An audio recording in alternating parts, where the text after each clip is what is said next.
Hello मेरे प्यारे दोस्तों, तो आज की वीडियो होने वाली है लोकेज्म एपिसोड नंबर 108 के ऊपर। और आपने इससे पहले की वीडियो नहीं देखी तो उन सभी वीडियो का लिंक ऊपर आई बटन और नीचे डिस्क्रिप्शन में भी होगा। अगर आपको तब भी ना मिले तो जाके पहले चेक कर लेना, वहाँ पर आपको जरूर मिल जाएगी। और आप में से मैक्स लोग इस चैनल को बिना सब्सक्राइब करे देखते हैं, क्यों भाई कर लो, दिल से अच्छा लगे, दुआ लगेगी मेरी। आशा करता हूँ कि आपने अब तक चैनल को सब्सक्राइब कर दिया होगा। तो अब नेक्स्ट देरी की वीडियो को स्टार्ट करते हैं।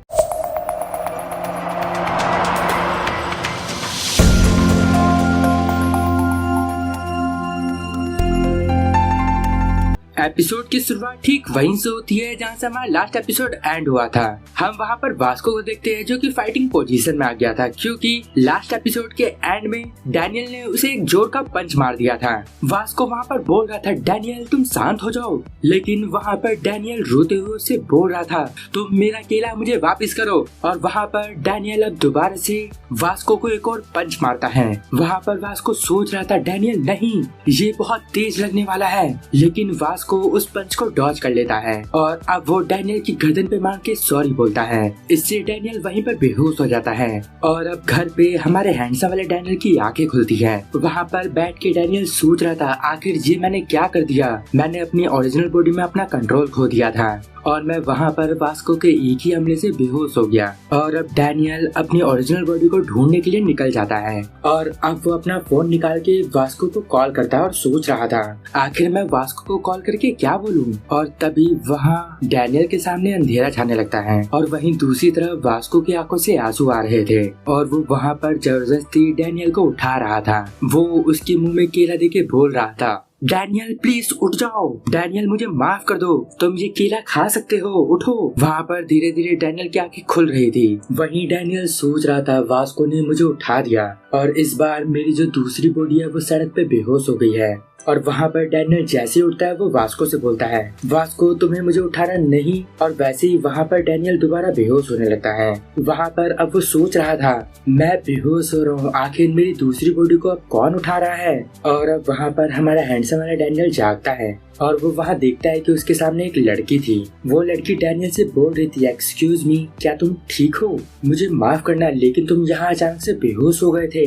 डैनियल वहीं अपने मन में सोच रहा था, क्या मेरे आसपास कोई था, मुझे तो इस बात का कोई अंदाजा नहीं है, जरूर ये काफी हैरान हो गई होगी, मुझे इसे थैंक्स बोलना चाहिए। वहाँ पर डैनियल उससे बोलता है, मैं बिल्कुल ठीक हूँ, तुम्हारा शुक्रिया मुझे जगाने के लिए। और अब वो अचानक से डैनियल के कपड़े साफ करने के लिए हाथ लगाती है, तभी वो उछल के साइड में बैठ जाती है और वो बोलती है, मुझे माफ करना तुम्हें टच करने के लिए, मुझे लगता है मुझे ऐसा नहीं करना चाहिए, मुझे तुम माफ कर दो। डैनियल वहीं अपने मन में सोच रहा था, मुझे लगता है कि ये लड़की काफी साई टाइप की है। और अब डैनियल उस लड़की से बोलता है, हे तुम सॉरी मत बोलो, मेरी मदद करने के लिए तुम्हारा शुक्रिया।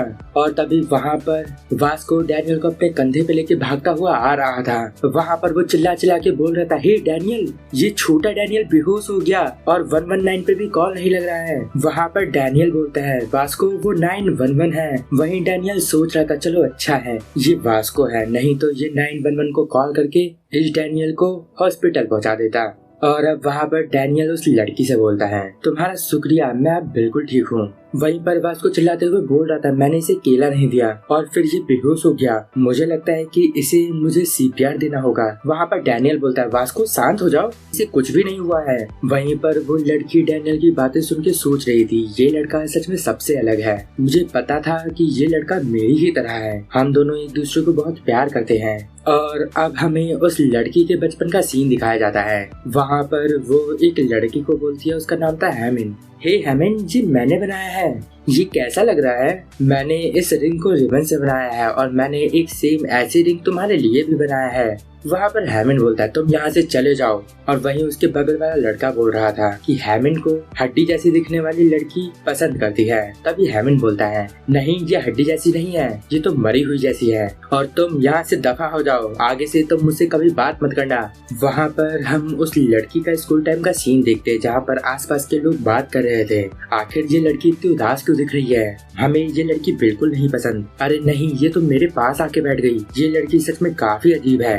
और अब हम वो सीन देखते हैं इसने जब स्कूल छोड़ दिया था और कहीं किराए पर रह रही थी। वहाँ आसपास के लोग बात करे जा रहे थे, हमारे पड़ोस में वो नई लड़की कौन आई है, वो अपने कमरे से कभी भी बाहर नहीं निकलती और उस लड़की में से बहुत गंदी स्मेल भी आती है। ऐसा लगता है कि उसे कोई स्किन प्रॉब्लम है और जब से वो यहाँ पर आई है आसपास के रूम का रेंट भी काफी कम हो गया है। वहीं पर वो लड़की सोच रही थी कोई भी मुझसे प्यार नहीं करता, मुझे तो इस दुनिया में पैदा ही नहीं होना चाहिए था, मैं इस दुनिया में बहुत ज्यादा अकेली हूँ।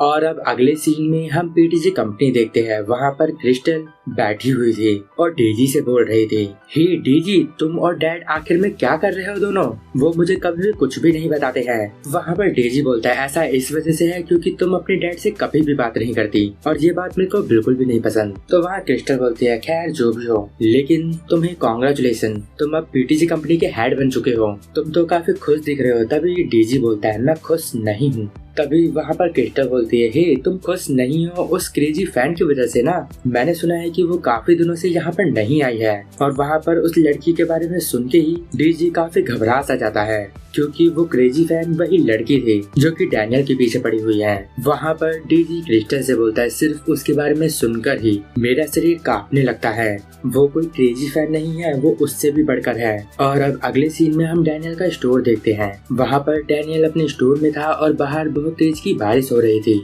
वहाँ पर डैनियल सोच रहा था मैंने बस अपने घर की चाबियाँ खो ही दी थी, लेकिन इसमें अच्छी बात तो ये थी कि वो चाबी मुझे घर के बाहर ही मिल गई, अगर वो चाबी मैं खो देता तब मैं घर के अंदर नहीं जा पाता। और वहीं हैंडसम वाला डैनियल अपने घर पे सो रहा था, लेकिन वो वहाँ पर अपने घर का डोर लॉक करना भूल गया था और तभी वहाँ पर वो लड़की दरवाजे से अंदर आ जाती है और डैनियल के ऊपर ही बैठ के उसे घूरे जा रही थी। और यहीं पर ये एपिसोड एंड होता है। अगर आपको इस वीडियो में कुछ भी अच्छा लगा या पसंद आया तो इस वीडियो को लाइक कर देना। इस वीडियो का टारगेट है 500 कमेंट, देखता हूँ कि आप इसे कब तक कंप्लीट कर पाते हो। और अगर आपको मुझसे बात करनी है तो मुझे इंस्टाग्राम पे डीएम कर सकते हो, वहाँ पर मैं आप सबके मैसेज रिप्लाई करता हूँ।